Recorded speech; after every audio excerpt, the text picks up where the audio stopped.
All right, guys, so today what we're doing is we're changing out the crankshaft position sensor. This is the 4.0 V6. It is a Chrysler Town & Country Limited.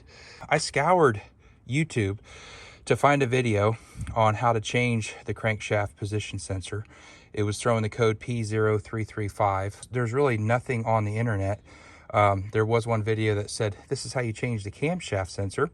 And, you know, it just wasn't very helpful. So I'm going to show you what I did to the best of my ability. We're going to take you down in here. And so if you can see it right here,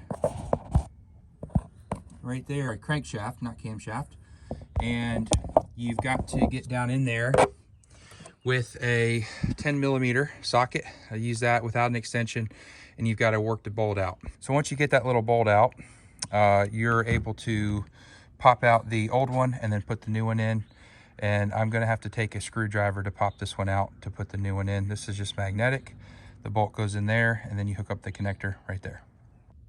All right, so you had to pry that up just a little bit. I used a flathead screwdriver to pry that up. I'm not sure why there's oil down there. That could be the cause of the malfunction. But just pry that out, and then I'm going to be pulling that out and putting in the new one. All right, so the old one's out. That can't be good, right? That can't be good. And before we put it back in, we're going to make sure that they match. They do. So I'm going to put the new one in, put the bolt in, hook it up, and then I'll update you guys in just a second. All right, so the new one's back in there. It did not want to go in super easy, so you just kind of have to wiggle it back and forth. And then, you know, I just now am seeing that the bolt hole is not lined up, so I'm going to adjust that. And then we're going to put the bolt back in, hook the connector back up, and then we're going to fire it up. All right, so as you can see, you need to get your bolt started.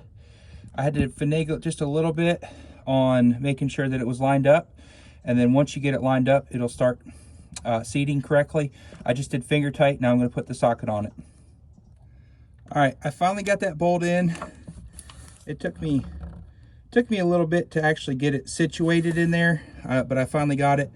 Went between the wrench, my fingers with the 10mm socket, but we finally got it in there. So I'm going to hook back the connector, and then we're going to start the car.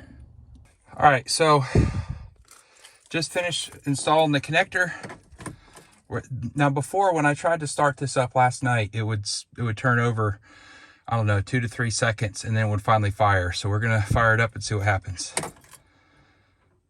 Check engine light is not on. That's good. There we go. Fired right up. No check engine light. All right, guys, so I just got it back from the test drive. Drove it about 10 miles. Everything's working great. So super easy fix. I highly recommend it.